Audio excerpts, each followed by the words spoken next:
Welcome back, everybody. Boy, it's been an interesting while since the last episode was recorded. I got a lot to show you guys.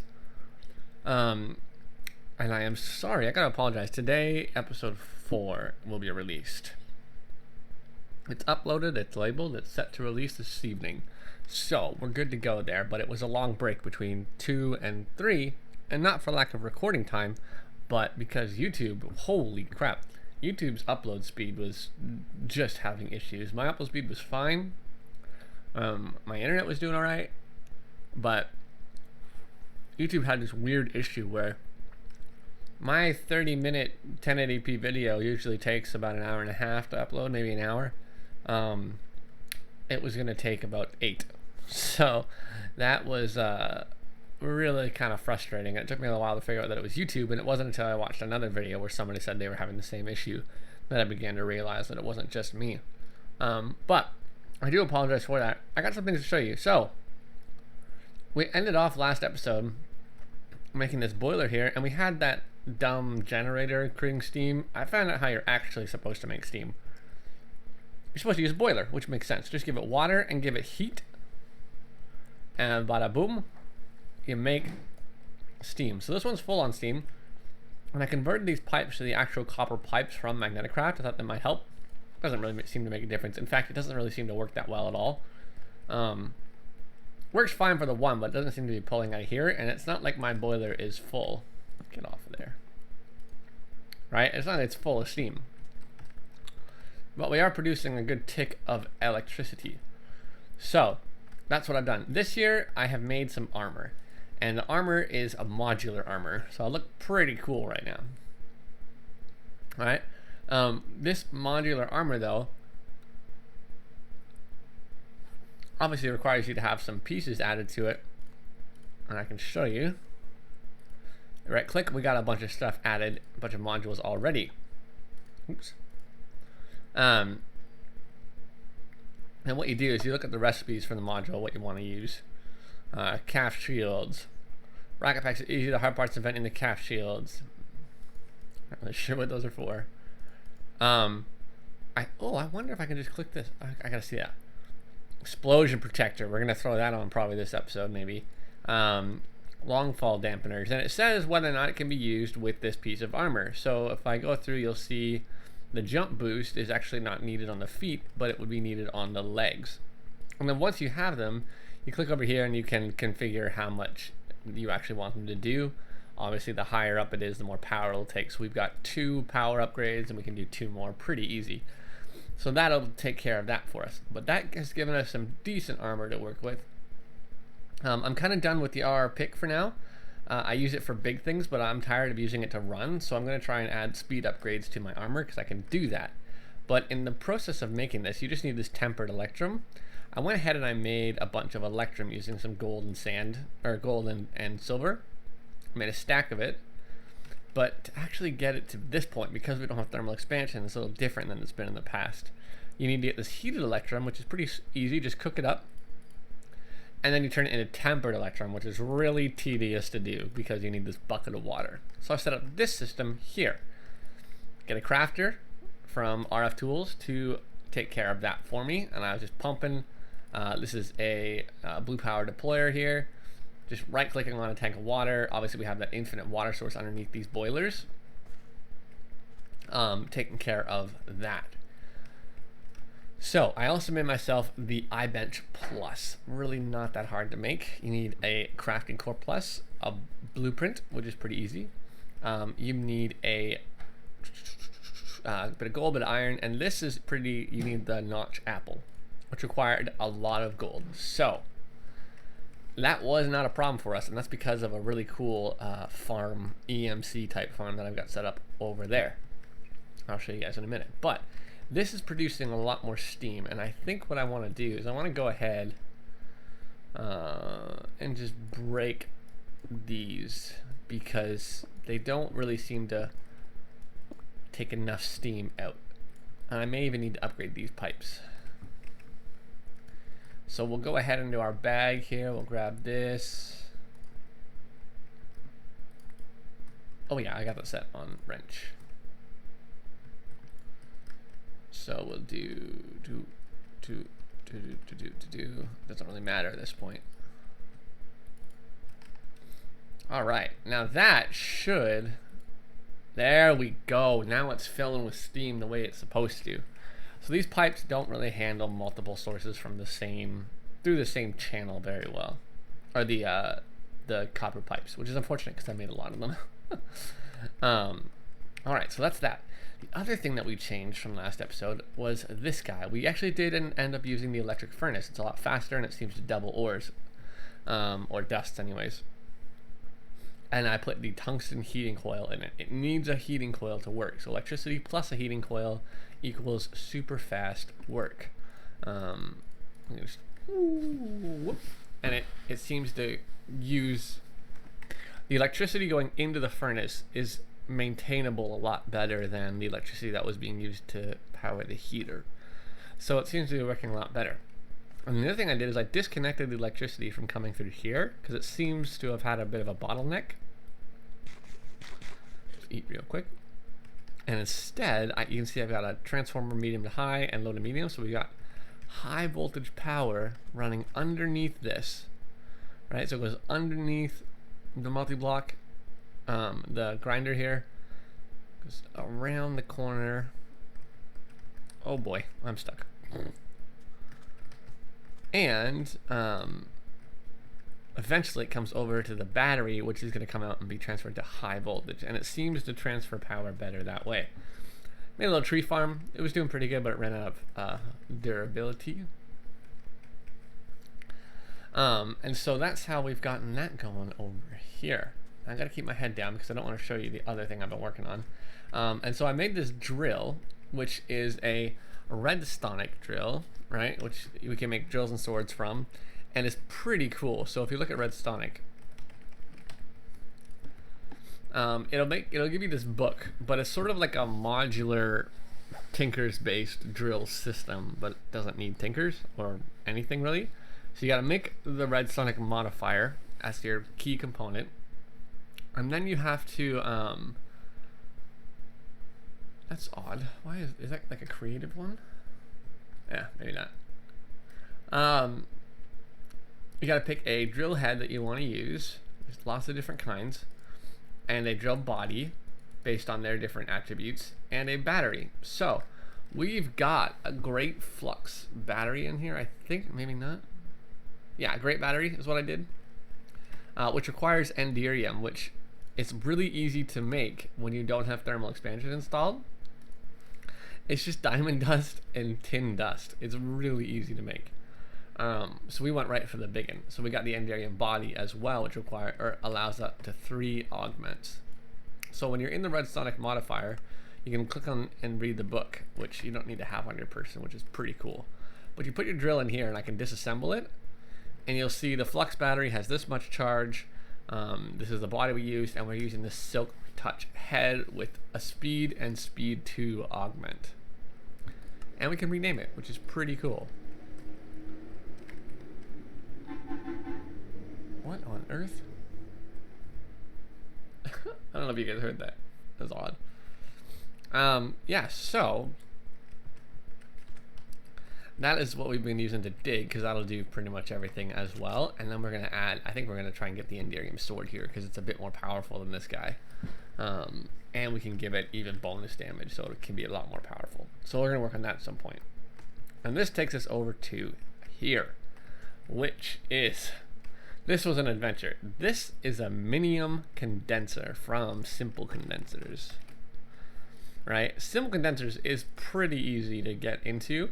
All you need is a minium for minium condensers, 32 minium dust, which is essentially a smelted diamond.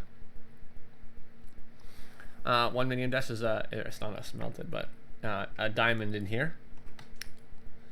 And do I have any later on? No, I don't. And then some azure dust, which is like some gold, I think I used for azure dust, and the previous tier of condenser, and then eventually this guy, which is kind of hard to make. So let me show you what I did. I don't think I have any extra ash stone, but I do. I can get a bunch of ash. Gotta say, my only complaint about this system is that flickering there, which I don't know is because of what, but the fact that you can't like shift click a stack, it just fills your inventory based on EMC. Pretty annoying. Alrighty, and then we'll need some stone. And we'll get about 32 stone.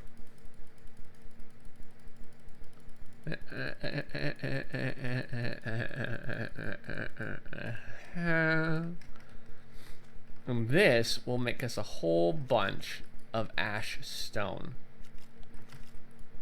Why don't I use you? Why not? Alright, so this will make us a bunch of ash stone. No, it won't. I'm an idiot. Use you in here. This will make us a bunch of ash stone. And it should do so pretty quick because I feel like the alchemical stuff actually does speed it up a bit too. Alright, so I went ahead and I made myself 8 ash stone. And I'm going to need to finish this stack up. We also need an alchemical chest, which is 8 minium dust and a chest in here. And then you'll need to make a Suri star, which is an ash stone with a piece of minium dust. Once you have that, in order to make the condenser, or sorry, this final piece before the condenser, you need to do this. And we'll finish this up in a second. Alright, so we got all of our ash stone. Come on.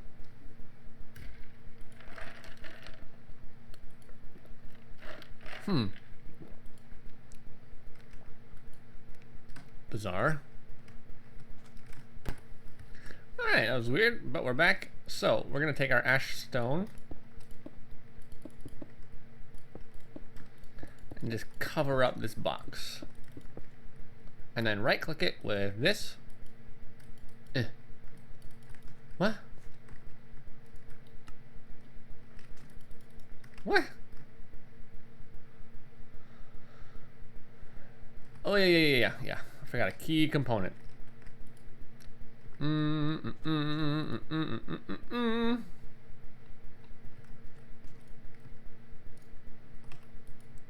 grab yourself 8 red or the 8 minium dust and just give it a whack. And you get this. And the gelatin star is worth a lot of energy. But with it, you can make your first condenser. And then eventually progress your way up the chain.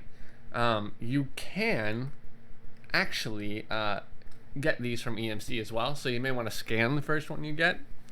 It's not a bad idea if you have the stuff to make it right after, because obviously it'll consume it. But you get yourself a condenser, you're good to go. And what you can do is what I've done is I made the minium condensers because they work the fastest, right? They work super fast.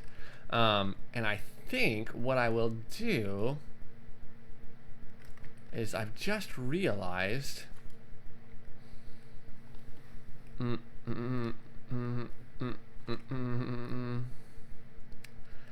have a lot of crap in my inventory. Do I have a chest? I do have a chest. Look at that. So we're gonna go like this.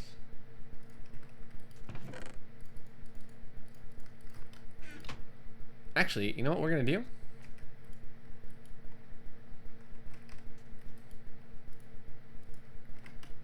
We're gonna take this. We're gonna convert all of these to those.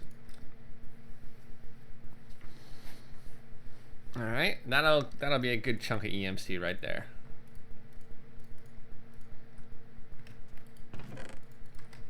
And then you gotta take your book out, and we'll break this, and we'll scan this. And for now, we'll just say you can be in there.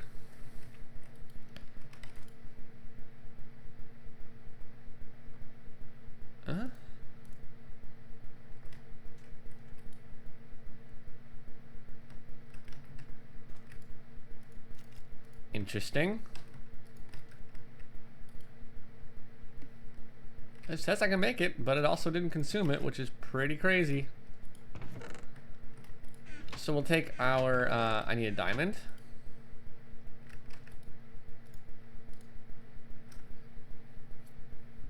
And put our book in. And we'll take these diamonds, or these guys, and we'll put them in here. Boom. You got yourself another condenser. That's crazy. Oh my goodness. So we need to make ourselves another book, which is red dust with a book, which I'm pretty sure I have over here. I just can't look up yet. Mm-hmm.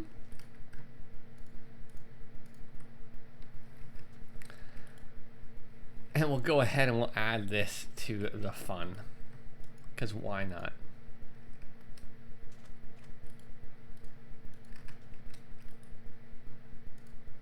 And boom. So all I've done down here is I've got a piece of cobblestone with lava and water on either side, and I went ahead and I made 64 world interaction upgrades and 16 speed upgrades for each one. And that will fill these guys rather quickly with cobble, but not quick enough to overfill them, which is pretty great. And here I did the world interaction upgrades over here, right? I told it to do oak, sticks, iron pickaxes, and then interaction upgrades. So if I did this, we'd make us some more, which is pretty cool.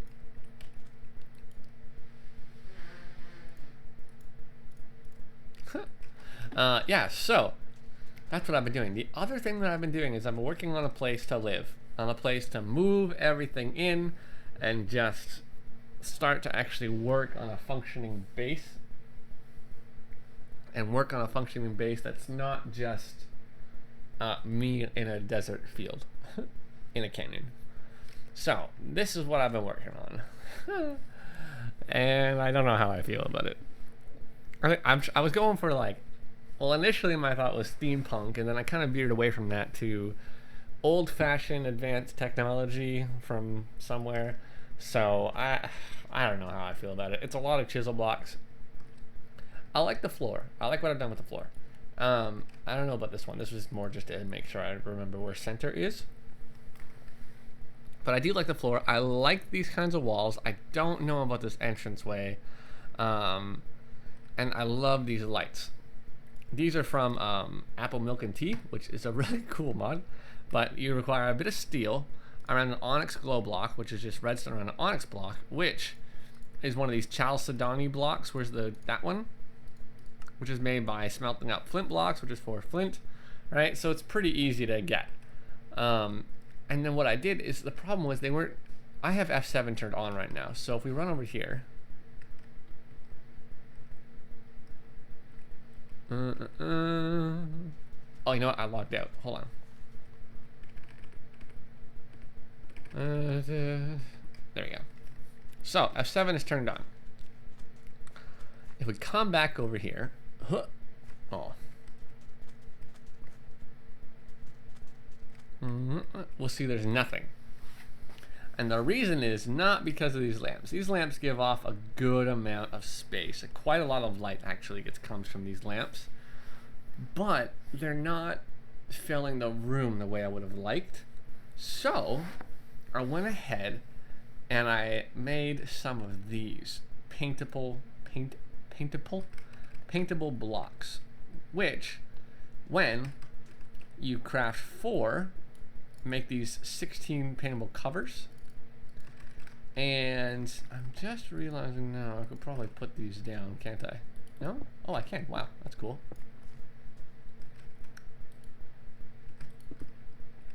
What block space is that in? That one. Still cool though. So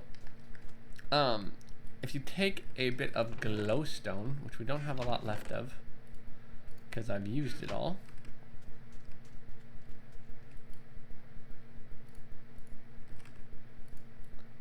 make a block, come on over and do this.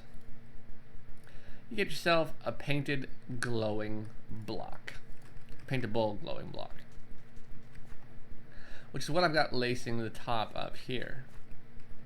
Well, this isn't the top, this is just another part of the wall. This is gonna be a pretty big building. So, and then what you do is you take a painter, right?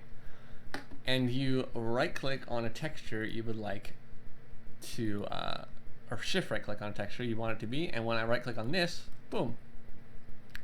And there we go. Right, you shift right click the block, it covers the whole block. And if you shift right click it again, it actually should remove everything. There we go. So I think I'm going to put another layer of this red stuff, this factory blocks, these across the top with the paintable blocks underneath, because that's actually what I've done here. These are all paintable blocks, which I now need to have another factory block down because